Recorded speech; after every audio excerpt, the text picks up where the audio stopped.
असांजे अंदर जी पीड़ा जेका आहे उनखे कंपोज़ करे शाह साईं वांगुरु सिट जोड़े सुर सारंग बि लिखिणो आहे ऐं मारूअड़नि जा लुड़क बि घुणा आहिनि ऐं उन ई वहिंवार जी गिटीअ में असांखे क़दम रखी को अहिड़ो ॿिज पोखिणो आहे जिते सिंध जी ख़ुशहाली हुजे।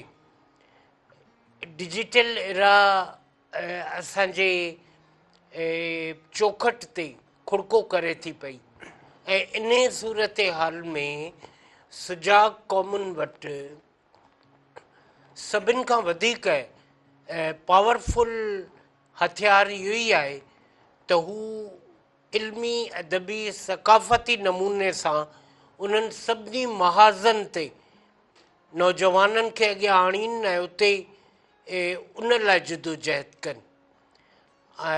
शोबिज़ में बि ईअं ई आहे, फैशन में बि ईअं ई आहे।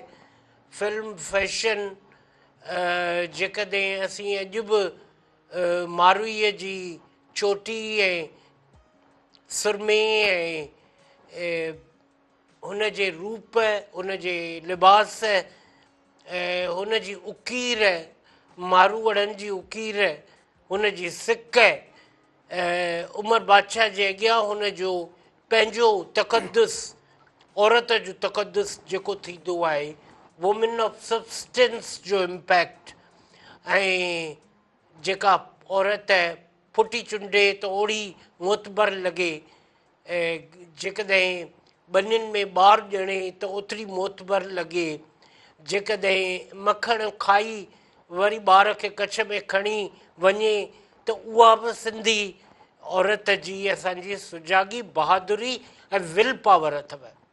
हाणे इहो ई विल पावर अलाह साईं चाहियो ऐं ईअं थियो जो शाह लतीफ़ पंहिंजा सभु जेके किरदार रखिया से निस्वानी किरदार रखिया।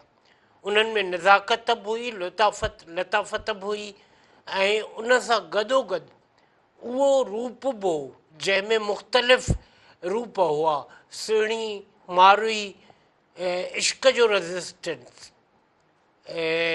कचो दिलो ऐं सुहिणीअ जो कचे दिले खे खणी दरिया पार करणु ऐं पंहिंजे यार सां मिलण जी उकीर, उहा धरतीअ जी उकीर बि थियो थी सघे। ऐं शाह साईं उन्हनि सभिनि रंगनि खे ईअं वाखो कयो जेके अनेक सिपूं समुंड तां लभंदियूं आहिनि, उन्हनि में अंदरि जेके हीरा जवाहिर हूंदा आहिनि, हर सिंधी माण्हू ओड़ो ई हीरो जवाहिर आहे। आउं सम्झा थो तहक़ीक़ जे डिजिटल एरा जे दौर में बि शोबिज़ खे असीं उन्हनि ई मौज़ूअनि ते जेकॾहिं खणी वञूं त इहे न सिर्फ़ु इंटरनेशनल स्ट्रेटजीअ जो हिसो बणिजंदा, पर वधीक असांजी शाइरी, असांजी सकाफ़त वाउखी थींदी। ऐं मुंहिंजे ख़्याल में त इहे जदीद दौर जी अलामत हूंदा त असीं सिंधी किथे ऐं कहिड़े हंधि बीठा आहियूं ऐं कहिड़े कहिड़े महाज़ ते असीं विड़ी सघूं था। मूंखे सिंधी शाइर, सिंधी लेखक, सिंधी अदीब सुजाग लॻे थो ऐं आपा सुल्ताना वकासीअ खां वठी मुख़्तलिफ़ जेके सिन्फ़ूं आहिनि, टेड़ू हुजे, ग़ज़ल हुजे, नज़म हुजे, उते पंहिंजा सभु शाइर, अदीब, लेखक हिकिड़े ई महाज़ ते विढ़नि पिया। पोइ उते प्रिया कुमारीअ जी बि ॻाल्हि थियो वञे, उते छहनि कैनालनि जी ॻाल्हि बि थियो वञे, ऐं रेज़िस्टेंस जेको सिवणीअ जो रेज़िस्टेंस हो उहो त असीं ॻाल्हि मञंदासीं कोन। इहा ॻाल्हि जेका आहे सा केतिरी त पावरफुल आहे सिंध ऐं सिंधीअ जे हिसे ते, सिंध जे नक्शे ते। That would be such a sufficient way to make your struggle and give it grip. उहा ग्रिप जेका आहे असांजे अंदरि सा असीं विसारे नथा सघूं। सो शाह लतीफ़ जे हर शेर जी असीं तर्जुमानी आहियूं संभारा असां में महके थी बहके थी ऐं असीं पंहिंजे ख़मीर मटारको ख़मीर आहे मुंहिंजो त ज़ाहिरी ॻाल्हि आहे उहा शइ खुड़के बि थी ऐं महके बि थी बहके बि थी। सूबे महिराण में अचण महिल मूंखे लॻंदो आहे त सिंध जे लाइ असीं हिकिड़े जिहाद ते निकिरूं पिया।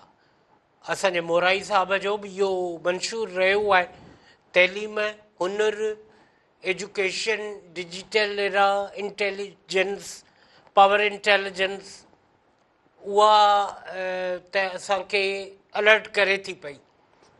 जेतिरियूं दुनिया में समूरी दुनिया में हींअर पाकिस्तान लाइ सहूलियतूं थियूं आहिनि शागिर्दनि जे हवाले सां, उन में जेके स्कॉलरशिप्स जा दर खुलिया आहिनि, Australia, Canada, Japan, China, New York बि शुरू करे थो पियो त सऊदी अरब में बि पाकिस्तानी डॉक्टर्स जी ॾाढी खपत आहे, पाकिस्तानी उस्तादनि जी ॾाढी खपत आहे। हाणे इहे माण्हू जॾहिं ॿाहिरि वञनि था, पोइ भले थाईलैंड हुजे या न्यूज़ीलैंड हुजे, त उते ख़बर थी पवे त सिंधी माण्हूअ जो पंहिंजो जेको कैलिबर आहे, स्टेटस आहे, उन में केतिरी वैरायटी आहे ऐं हू कहिड़ी लेवल ते बि इंटरनेशनल लेवल ते, मतिलबु हू स्पार्को जी बि ॻाल्हि करे थो, हू नासा जी बि ॻाल्हि करे थो ऐं हू बिल गेट्स खे बि फॉलो करे थो, त इहे जेके दग आहिनि इहे असांजे जवाननि लाइ, भले थर में वेठो हुजे, कच्छ में वेठो हुजे या कारूंझर जो हुजे या मिठीअ में डॉक्टर राजा शाद वांगुरु हिकिड़ी दुनिया ठाहियो वेठो हुजे, अधी पुष्पा कुमारीअ वांगुरु सभिनी NGOs खे कवर करे थो पियो, जेका थर जी ड्रेस में ॾिसंदा आहियूं त वञी जहाज़ में इस्लामाबाद लहंदी आहे ऐं वरी उते ई वापसि पई ईंदी आहे। पर ॻाल्हि असीं वरी सिंध जी था करियूं, असांजो महवर सिंध आहे, त घरां निकिरंदे मुंहिंजी इहा ई हूंदी आहे त जंहिं बि शइ खे वाखो कजे, टिका टिप्पणी जंहिं ते बि कजे, उन में सिंध जो महवर नुमायां हुजे त लॻे त असीं सिंध आहियूं ऐं महिराण जो अङण इन ॻाल्हि जी गवाही ॾींदो त असां हमेशह पाण पतोड़ियो आहे सिंध लाइ, सिंधियुनि लाइ। नूर मोहम्मद लाशारी साहब खां मूंखे यादि आहे जॾहिं मूं इंटरव्यू कयो हो त मुंहिंजा लुड़क न बीहनि ऐं हुन माण्हूअ जा किसा ख़तमु न थी।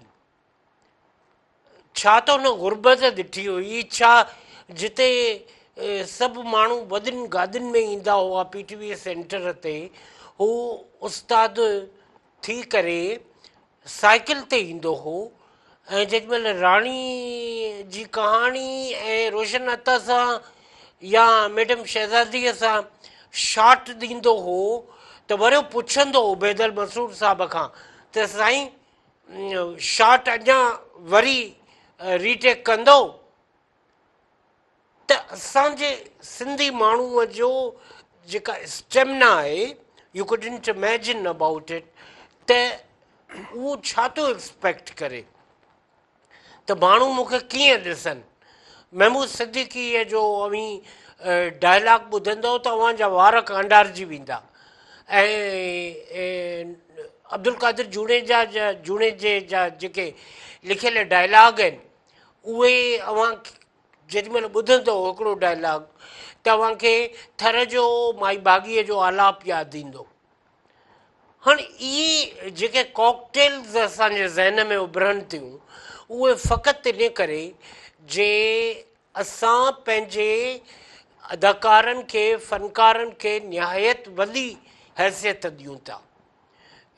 अदरवाइज़ हिकिड़े पासे असांजी ग़ज़ल रफ़ीक मरहूमा मिर्ज़ा कलीच बेग जी सीरियल ज़ीनत में कमु करे थी, क़ुर्बान जीलानीअ जे चवण ते रत जा रिश्ता करे थी, जंहिंमें हुनजो यंग जो ओल्ड कैरेक्टर आहे ऐं उन सां गॾोगॾु she is carrying sari for the Urdu PTV drama ऐं मोहम्मद यूसुफ जी हीरोइन थिए थी ऐं एॾे सिंपल वे में उर्दू ख़ूबसूरत नमूने सां ॻाल्हाए थी जो लॻे थो त इहा अमीर ख़ुसरो जे ख़ानदान जी का छोकिरी आहे। तलफ़ुज़ ठेठ लहजो सफ़ा चिटो ऐं इहे असांजे अदाकारनि जूं ॻाल्हियूं आहिनि। हाणे इन्हनि सां शफ़ी मोहम्मद शाह साईं हो, उन सां इंटरव्यू कंदे रेडियो लाइ या टीवीअ लाइ हमेशह दिलि बहकंदी हुई, छो जे हू नैयर कमाल खां वठी तमामु वॾा फ़नकार जेके फारूक ज़मीर ऐं कबीर साहब, उन्हनि जे अॻियां ईअं एक्टिंग कंदो हो जो वाह वाह। तलत हुसैन, सायरा काज़मी, राहत काज़मी, उन्हनि सां गॾु त उन्हनि सीरियल कयूं लाहौर में।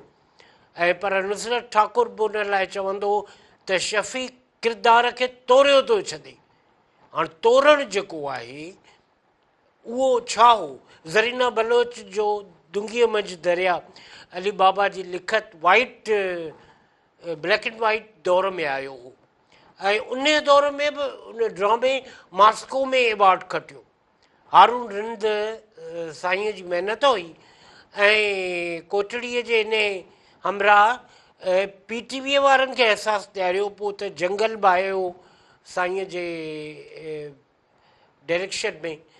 ऐं अवां ॾिठो त जेके बि असांजा सिंधी अदाकार तिन वाह जो कमु कयो। शहज़ादी अखियुनि सां ऐं हथनि सां ॻाल्हाईंदी, ऐं सो है सोडा जे घर छा पियो थिए, मूंखे का कान्हे छा ख़बर। इहो एक्सप्रेशन जेको लाउडनेस जो, उहो असांजी आम ॻोठाणी औरत जो त आहे, पर असां ॾिठो आहे, परखियो आहे। ऐं इहे जलवा AR बलोच जो आवाज़ु जेॾी महिल रेडियो या टीवीअ ते हलंदो हो त कन खड़ा थियो वेंदा, वार कांडार जो वेंदा। ऐं साईंअ जी परफॉर्मेंस जो जेको महवर हूंदो हो सो पाण खे ज़ाहिर करणु हूंदो। मूंखे गॉड फादर जो मार्लन ब्रांडो यादि ईंदो हो, अल पकीनो यादि ईंदा हो, ऐं तमामु वॾा फ़नकार उन्हनि सभिनी जी तर्जुमानी कंदे असांजे सिंधी फ़नकार कॾहिं बि कंहिं मुहाज़ ते घटिताई कान कई आहे। पोइ अव्हांजो अनवर सोलंकी हुजे, अनवर सोलंकी सुल्ताना सिद्दीकीअ जी सीरियल मारवीअ में प्रिंसिपल ॾेखारियो वियो आहे यूनिवर्सिटीअ जो, मतिलबु VC वाइस चांसलर, ऐं पैंट कोट में। पोइ पाण मरऊं ॻाल्हि कई त ऐं फासियो थो पए पैंट कोट में, असीं वॾनि सुथड़ुनि जा हिराक। ऐं सो इहे जेके ॻाल्हियूं थियूं, ऐं सिंध ख़ुशहाल आहे, सिंध ख़ुशनसीब आहे जो नूरुल हुदा शाह, सुल्ताना सिद्दीकी, आपा महताब अकबर राशिदीअ जहिड़ियूं नियाणियूं सिंध खे मिलियूं, जिन जिते रही करे सुभान अल्लाह छा कमु कयो। शमशेरुल हैदरीअ जहिड़ा माण्हू मिलिया PTV ते, अब्दुल करीम बलोच जहिड़ा माण्हू मिलिया, जिन सिंधी माण्हूअ जी अहमियत, इफ़ादियत, इनफ़रादियत माण्हुनि खे ॾेखारी। त हिननि माण्हुनि जे करे जग जो चरखो हले थो। ऐं स्लो लाइट ते उहे शयूं जेॾी महिल ॿाहिरि वयूं त अब्दुल कादिर जूणे जो जी छोटी सी दुनिया 24 लैंग्वेजिस में समूरी दुनिया जे चैनल्स ते हली चुको आहे केतिरे ई दफ़ा। इहा साईं अब्दुल कादिर जूणे जे पाण ॻाल्हि ॿुधाई हुई, ऐं साईंअ जो उन सीरियल जे करे फैज़ अहमद फैज़ जी धीअ सलीमा हाशमीअ साईंअ जे चवण ते NCA में सिंधी ॿारनि खे दाख़िला जी इजाज़त ॾिनी। अॼु खोड़ NCA में सिंधी ॿारड़ा ऐं नियाणियूं पढ़नि थियूं। त इहा सिंध जे अदाकार जी, राइटर जी, लेखक जी, शाइर जी फतह आहे।